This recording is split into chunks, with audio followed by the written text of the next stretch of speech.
the marriage is not just to procreate, it's also to model to the rest of society, because the law is a great teacher that this is the way society and civilization is actually established.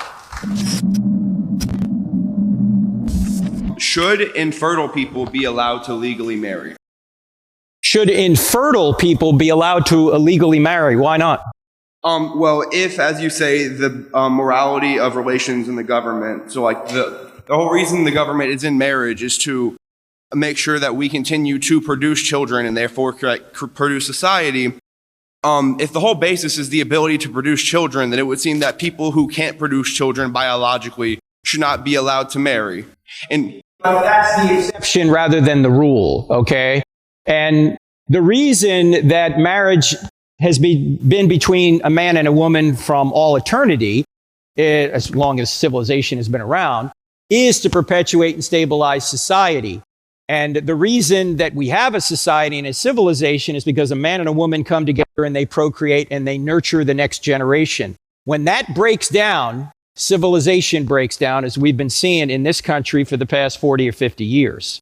Okay? Now, just because some people who are men and women, say older people or infertile people, don't procreate, when they get married, they're still illustrating to the rest of society that a man-woman relationship is still a relationship that models what needs to be modeled to the rest of the society. And maybe one or the other of this infertile couple is the true infertile one. If that broke up and say this man then goes out and he is the fertile one and he engages in extramarital sex with somebody else, then he's creating illegitimate children, which is going to be a problem for the children and for society generally. The best thing that he could do would be to stay in the relationship with his wife. So the marriage is not just to procreate, it's also to model to the rest of society, because the law is a great teacher that this is the way society and civilization is actually established.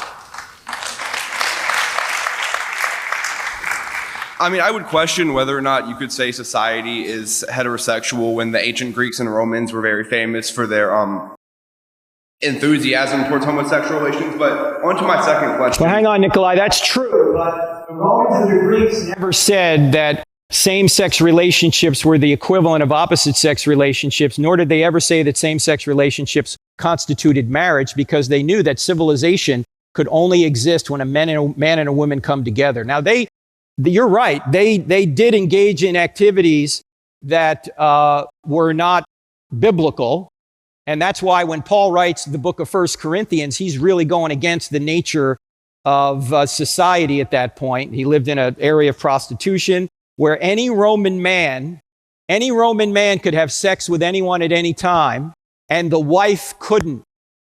In fact, let me just say one thing about this, because I think it's an interesting observation. And a lot of you are going to hate me, but I'm just going to tell you what I think is the truth. Do you know that modern feminism wants women to act more like men sexually, whereas biblical Christianity wants men to act more like women sexually? In other words, biblical Christianity wants men to be monogamous, whereas modern feminism wants women to be non-monogamous like men. That's a disaster for civilization.